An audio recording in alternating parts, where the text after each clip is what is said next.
Баршаңызға қайырлы күн. Әдеттегідей сіздермен бірге менің есімім Болат Черниязов. Ұлыбританияның Лидс деген қаласында тұрып жатқан азаматпын. Біздің тұрып қалғанымызға біраздай болды. Бір күз, көктем, қыстың барлығын көріп жатырмыз. Қазіргі енді жаз қалай болады, жаздың кезінде қандай деп сұрайтын болсаңыздар, жаздың кезінде, көктемде өте әдемі екен, өте шуақты.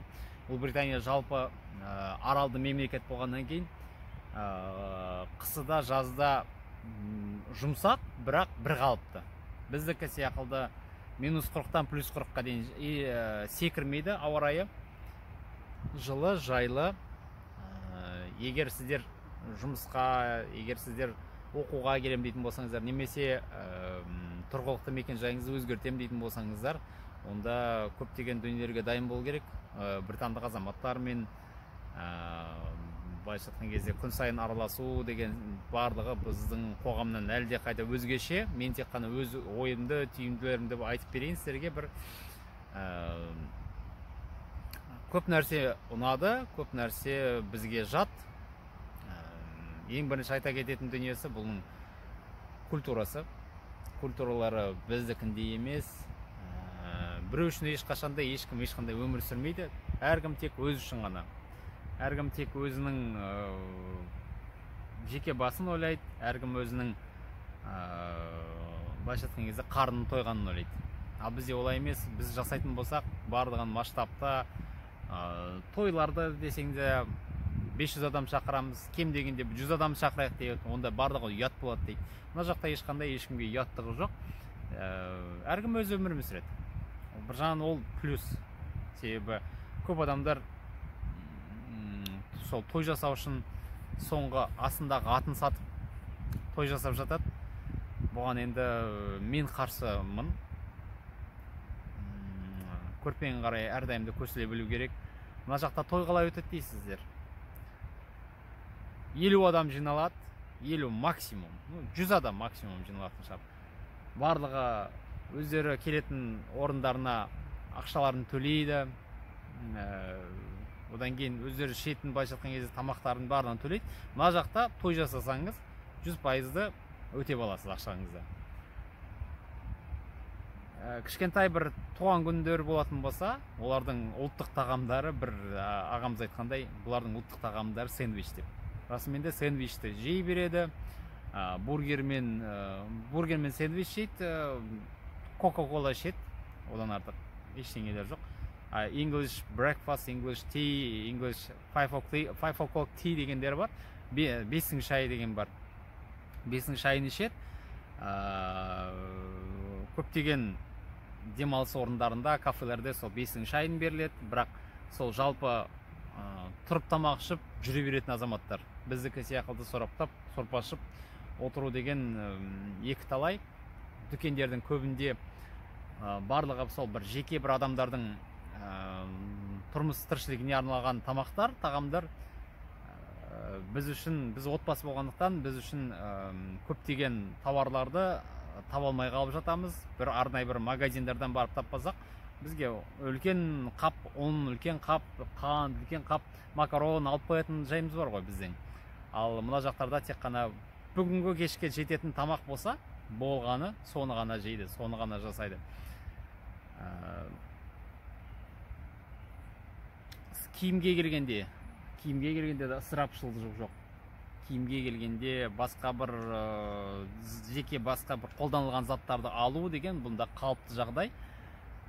Бізде ғой, егер сен табысың дұрыс болатын болса, табысың дұрыс болмаса да, сен бәрібір кем дегенде, мысалы үшін жақсы киімді базардан тауып киюге тырысасың, немесе бір жақсы бір ТРЦ-лардан іздеп табамыз деген сияқты. Ал мына жерде өте көп charity дейді.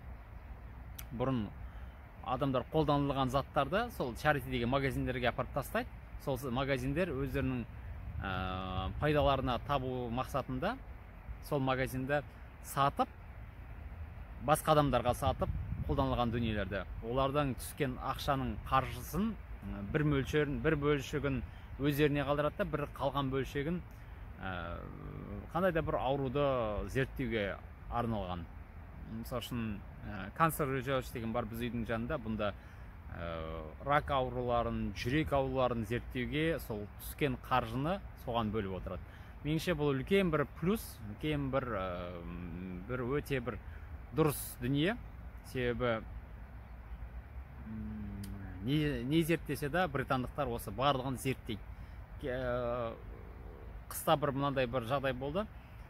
Газетті алып оқысам, онда сол көлік айдайтын, үлкен автобустарды айдайтын және поездардың манифесттері болды. Манифест деген шерулері болды. Сол шерулерінде олар біздің наразылығымыз тек қана біздің айлығымызды 17%-ға көтерсеңіздер болды дейді. 17%-ға көтерсеңіздер болды, біз соғарға қанағат дейді. Бізде мысалы үшін ондай жоқ қой. Бізде 17% емес, бізде 50%, 100% көтеріңдер жалақыны, әйтпесе біз шығып кетеміз, немесе біз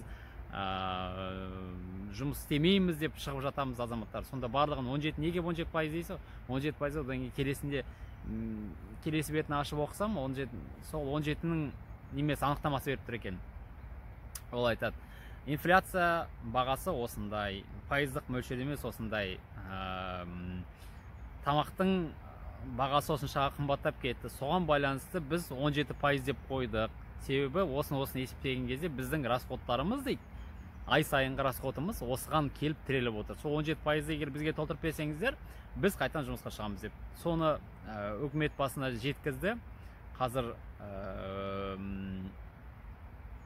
білесіздер, сол қыс бойы жалпы үкімет сол жұмыссыздықпен адамдарға қамқор болып, көмек болудың мақсатында көптеген жақсы идеяларды, бастамаларды көтерді. Соның бірегейі бұл инфляциямен күрес ретінде және Украин-Ресей соғысына байланысты Ресейден келмей жатқан газдың бағасы қымбаттап, шарықтап кетті, және коммуналканың бағасы шарықтап кетті. Сол себептен де осы Ұлыбританияда тұрып жатқан әрбір азамат, әрбір отбасындағы жалдамалы үй болса да, сол жалдамалы үйдің коммуналкасына кеткен шығын, мысалы үшін ай сайынға кететін шығынды есептеп, олар бір реттік сыйақы ретінде 400 фунт берді. Әрбір үй үшін 400 фунт, сол сіздің газды кетіргенге жаққан ақшаңыз.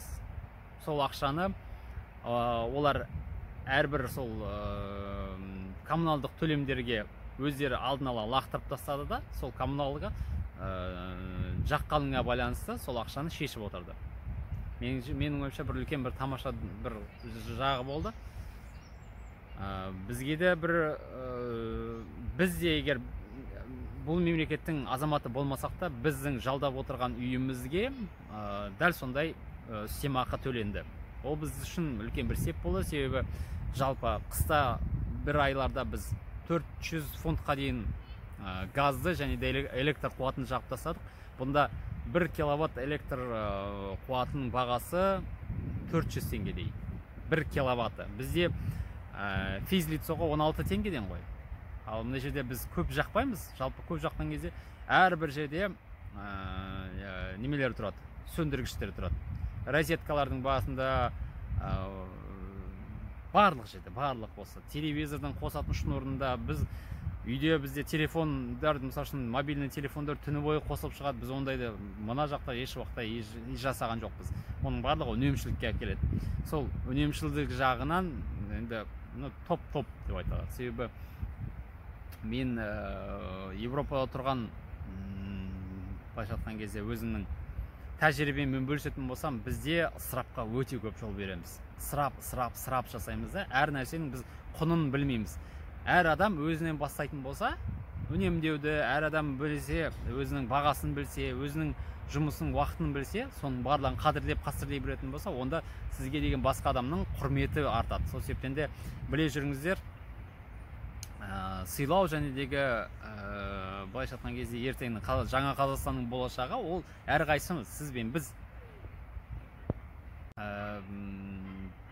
Егер сіздерге менің түсірген видеоларым ұнаған болатын болса, менің ардамда көптеген видеолар бар. Соның ішінде біз осы Ұлыбританияда тұрған елді мекендер, басқа қалаларға шыққан сапарларымыз бар, саяхаттарымыз бар. Сол видеолардың барын көріңіздер. Сіздерге де бұл қосымша мотивация болсын, себебі мен де қарапайым ауылдың баласымын. Туған жерім Шығыс Қазақстанның Қатонқарағай деген ауылы. Мектепті бітірдік. Мектепті бітіргеннен кейін үлкен жолға түстік. Оның барлығында сол әркімнің әр тарап жолы болды. Мен өзімнің жұмысымды жалпы Жезқазғанда кім білет, медиплавильный завод бар, ЖМЗ деп аталады. Сол ЖМЗ-да помощник плавильщика болып жұмыс жасаған болатығым. Оның барлығы қазір ойлап қарап отыратын болсам, менің өмірім емес, бір артта қалып қойған бір тарих сияқты, бір ескі, бір көне дүние сияқты. Ал қазіргі күнде мен тілдерді білем, тілдерді оқыдым, басқа елдерге саяхат жасауға мүмкіндігім бар.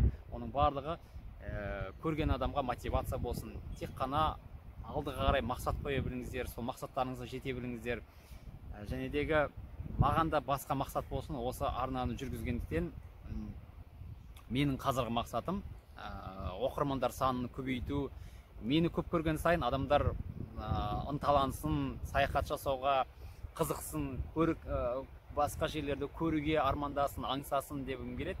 Сол себептен де әрбір оқырманға айтарым, тіркеліңіздер, мені көре жүріңіздер, басқа жаққа саяхат жасауға, басқа өмірлеріңізді басқа бір бағытқа бұрып, басқа бір дүниелерді көруге құмар болыңыздар. Сол құмарлықтарың сізді басқа жерлерге, биік жерлерге жеткізеді. Оның барлығы мен айтқым келіп отырған, барлығымыз қандай да бір жақсы дүниені алып келетін болсақ, елімізді көркейтуге, жақсартуға бір септігін тигіземіз, үлесін тигіземіз. Себебі мен 2012 жылы Испания мемлекетінде оқып, білім алып, жұмыс істеп келіп, Қазақстанда келіп, өзімнің компаниямды құрдым. Бір емес, 3 компания құрдым. Сол 3 компаниялардың ұзын саны 20 адамдай жұмысшыларым болды. Маркетинг саласында, SMM саласында, типографияда жұмыс істедік.